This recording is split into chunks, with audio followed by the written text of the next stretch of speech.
CM Siddaramaiah ಜೊತೆಗೆ ದೆಹಲಿಗೆ ಹೋಗಿರುವಂತಹ ಒಂದಷ್ಟು ಜನ ಸಚಿವರು, ಶಾಸಕರು, ಎಂಎಲ್ಸಿ ಅವರದೇ ರೀತಿಯಾದಂತಹ ರಣತಂತ್ರದಲ್ಲಿ ತೊಡಗಿದ್ದಾರೆ. ಇನ್ನೊಂದು ಕಡೆ ಏಕಾಂಗಿಯಾಗಿ ಟ್ರಾವೆಲ್ ಮಾಡಿರುವಂತಹ ಡಿ.ಕೆ. ಶಿವಕುಮಾರ್ ಒಂದ್ ಕಡೆ ಅವರ ಸಹೋದರನ ಜೊತೆಗೆ ಅವರ ನಿವಾಸದಲ್ಲೇ ದೆಹಲಿಯಲ್ಲಿರುವಂತಹ ಅವರ ನಿವಾಸದಲ್ಲಿದ್ದಾರೆ.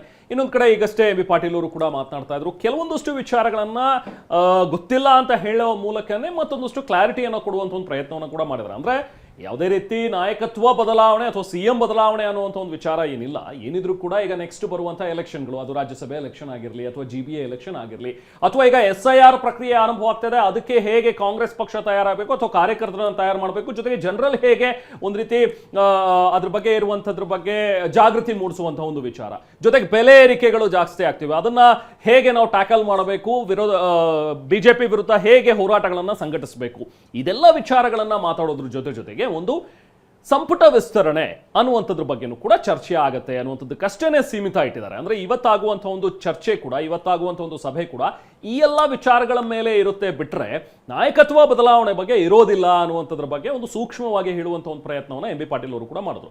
ಈಗ ಅಲ್ಲಿರುವಂತಹ ಸಿದ್ದರಾಮಯ್ಯ ಅವರ ಆಪ್ತ ಸಚಿವರು ಅಥವಾ ಶಾಸಕರು MLCಗಳ ಹತ್ರ ಮಾತಾಡಿದ್ರು ಕೂಡ ಅವ್ರು ಅದನ್ನೇ ಹೇಳ್ತಾ ಇರೋದು. ಯಾರೂ ಕೂಡ ಇಲ್ಲ ಸಿಎಂ ಬದಲಾವಣೆಗೆ ಬಂದಿದ್ದಾರೆ ಅಥವಾ ಮಾತಾಡಕ್ಕೆ ಬಂದಿದ್ದಾರೆ ಅನ್ನುವಂಥದ್ದನ್ನ ಹೇಳೋದಿಲ್ಲ. ಆ ಮೂಲಕ ಒಂದು ಪರೋಕ್ಷವಾಗಿ ಒತ್ತಡವನ್ನು ಹಾಕುವಂಥದ್ದು ಕೂಡ ಇದೆ ಹೈಕಮಾಂಡ್ ಮೇಲೆ. ನೋಡಿ, ನಾವ್ಯಾರು ಕೂಡ ಈ ವಿಚಾರವಾಗಿ ರೆಡಿನೇ ಇಲ್ಲ, ಈ ಬಗ್ಗೆ ಮಾತೇ ಬೇಡ ಸಿಎಂ ಅವರನ್ನು ಬದಲಾವಣೆ ಮಾಡುವಂಥದ್ದು. ಏನಿದ್ರು ಬೇಕಾದ್ರೆ ನೀವು ಕ್ಯಾಬಿನೆಟ್ ರೀಶಫಲ್ ಮಾಡಿ ಅಥವಾ ಈಗ ಇರುವಂಥ ಎಲೆಕ್ಷನ್ಸ್ಗೆ ಚರ್ಚೆ ಮಾಡೋದ್ರ ಬಗ್ಗೆ ಮಾತಾಡಿಬೇಕಾದ್ರೆ ಇದ್ರ ಬಗ್ಗೆ ಬೇಡ, ಯಾಕಂದ್ರೆ ನಮಗೆ ಸಿಎಂ ಆಗಿ ಸಿದ್ದರಾಮಯ್ಯ ಅವರೇ ಮುಂದುವರಿಬೇಕು ಅನ್ನುವಂಥದ್ದು ನಮ್ಮ ನಿಲುವು ಅನ್ನುವಂಥದ್ದನ್ನ ತೋರ್ಪಡಿಸುವ ಅಥವಾ ಹೇಳುವಂತಹ ಒಂದು ನೇರವಾದಂತಹ ಒಂದು ಮಾತುಗಳೇ ಇವೆಲ್ಲವೂ ಕೂಡ ಅನ್ನುವಂಥದ್ದು ಒಂದು ಕಡೆ ಅರ್ಥವಾಗುತ್ತೆ. ಈಗಿರುವಂತಹ ಪ್ರಶ್ನೆ, ಒಂದು ವೇಳೆ ಏನಾದರೂ ನಾಯಕತ್ವ ಬದಲಾವಣೆಯ ಬಗ್ಗೆ ಚರ್ಚೆ ಆದ್ರೆ ಅಥವಾ ಆ ಪ್ರಸ್ತಾಪ ಆದ್ರೆ ಸಿಎಂ ಸಿದ್ದರಾಮಯ್ಯ ಅವರ ರಿಯಾಕ್ಷನ್ಸ್ ಹೇಗಿರುತ್ತೆ ಅಂತೇಳಿ. ಒಂದು ವೇಳೆ ನನ್ನನ್ನು ಬದಲು ಮಾಡ್ತೀರಿ ಅನ್ನುವಂಥದ್ದೇ ಆದ್ರೆ ನನ್ನ ಬಿಟ್ರೆ ನಾನು ಹೇಳುವಂಥ ವ್ಯಕ್ತಿ ಅದು G. ಪರಮೇಶ್ವರ್ ಅವರು ಆಗಿರ್ಬೋದು ಅಥವಾ ಒಬ್ಬ ಅಹಿಂದ ನಾಯಕನನ್ನೇ ಮಾಡಿ ಅನ್ನುವಂಥ ಒಂದು ಪಟ್ಟನ್ನ ಬಹುಶಃ ಸಿದ್ದರಾಮಯ್ಯ ಹಿಡಿಬಹುದು. ಬಟ್ ಇಲ್ಲಿ ಪರ್ಪಸ್ ಸರ್ವಾಗೋದಿಲ್ಲ. ಈಗಿರುವಂತಹ ಚರ್ಚೆ ಅಥವಾ ನಾಯಕತ್ವ ಬದಲಾವಣೆ ಬಗ್ಗೆ ಬಂದಿದ್ದೇ ಮಾತು ಡಿ.ಕೆ. ಶಿವಕುಮಾರ್ ಅವರಿಂದ.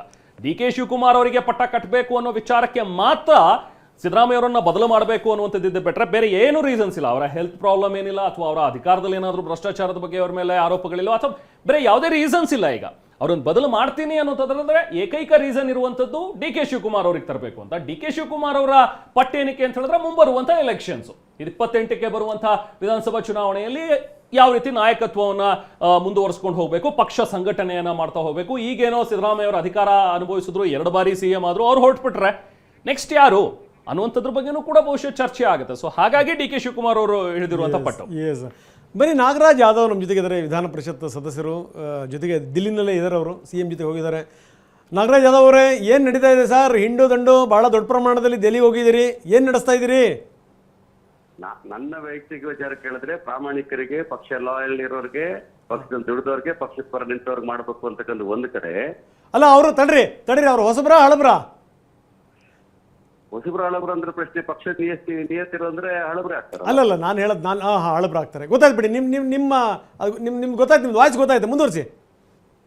ಹಾಗಾಗಿ ನಾ ಇಲ್ಲಿ ಬಂದಂತ ವಿಚಾರಗಳಲ್ಲಿ ನಾನು ಬಂದ ತಕ್ಷಣ ಖರ್ಗೆ ಸಾಹೇಬರ ಭೇಟಿಯಾಗಿದ್ದೇನೆ.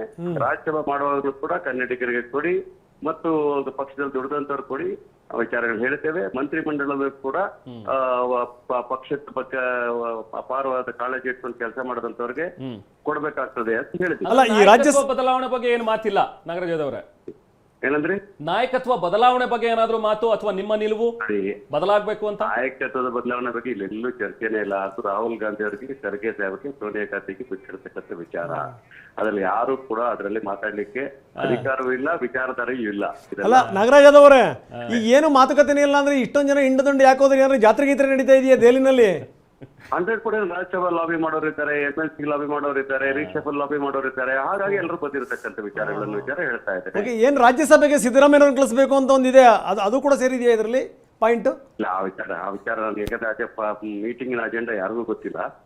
ಬಟ್ ಒಂದು ಮಾತ್ರ ಸತ್ಯ, ಪಕ್ಷ ಸದೃಢಗೊಳಿಸಿದ್ರೆ ಎಲ್ಲರನ್ನೂ ಇನ್ವಾಲ್ವ್ ಮಾಡ್ಕೊಳ್ಳೋದು ಸತ್ಯ. ಅಲ್ಲ, ಈಗ ಜಡ್ಜ್ ಜೊತೆಗೆ ನೀವು ಕುತ್ಕೊಂಡು ತಿಂಡಿ ಮಾಡಿರಿ, ಮುಖ್ಯಮಂತ್ರಿಗಳ ಜೊತೆಗೆ ಏನೇನು ಚರ್ಚೆ ಬಂತು, ಏನು ಮಾತಾಡಿದ್ರಿ?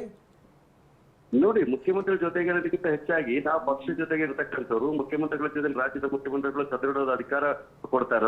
ನಮ್ಮ ಡಿ.ಕೆ. ಶಿವಕುಮಾರ್ ಸಾಹೇಬರು ಸದೃಢ ಪಕ್ಷವನ್ನು ಕಟ್ತಾ ಇದ್ದಾರೆ, ಇಬ್ಬರು ಜೊತೆಗೂಡಿ ಪಕ್ಷವನ್ನು ಕಟ್ತಾ ಇರೋದು ನಾವು.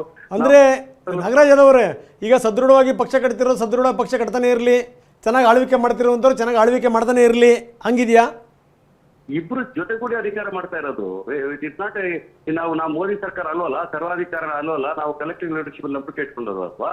ಓಕೆ ಅಲ್ಲ, ನೀವು ದೆಹಲಿನಲ್ಲಿದ್ದು ಮೋದಿಯವ್ರಿಗೆ ನಾಪ್ಸ್ಕೊಳ್ಳೇಬೇಕು ಹೇಳಿದ್ರಿ. ಈಗ ನಾನು ಹೇಳ್ತೀನಿ, ಈಗ ಹಂಗಾದ್ರೆ ಒಂದು ಸ್ವಲ್ಪ ಈಗ ಪಾತ್ರ ಬದಲಾವಣೆ ಆಗ್ಬಿಡ್ಲಿ. ಈಗ ಮುಖ್ಯಮಂತ್ರಿಗಳು ಅವ್ರ ಸ್ಥಾನವನ್ನು ಬಿಟ್ಕೊಟ್ಟು ಇವ್ರಿಗೆ ಅಧಿಕಾರ ಮಾಡಕ್ ಕೊಡ್ಲಿ, ಅವ್ರ ಜೊತೆಗೆ ಅವರು ಕಂಟಿನ್ಯೂ ಆಗಲಿ.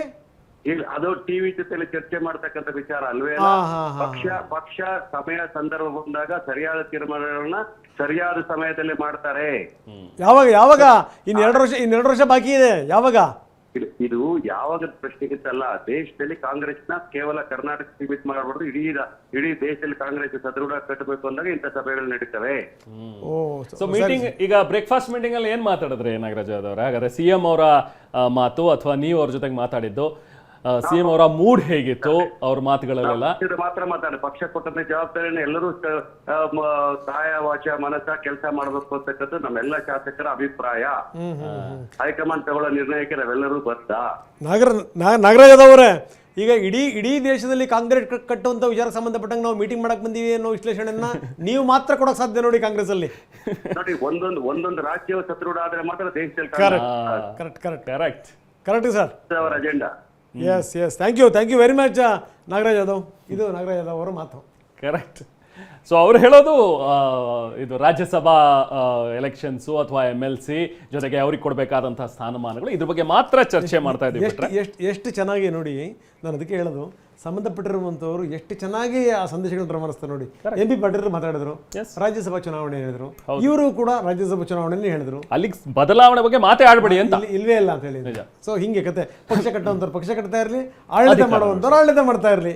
ಸೊ ಇದು ಸಂಗತಿ. Prasanna, thank you very much. ನಮ್ಮ ಜೊತೆಗೆ ಜಾಯ್ನ್ ಆಗಿ ಸಾಕಷ್ಟು ಮಾತಾಡಿದ್ರಿ. ಇನ್ನಷ್ಟು ನಿಮ್ಮ ಜೊತೆ ನಾವು ಮಾತಾಡ್ತೀವಿ. Thank you very much.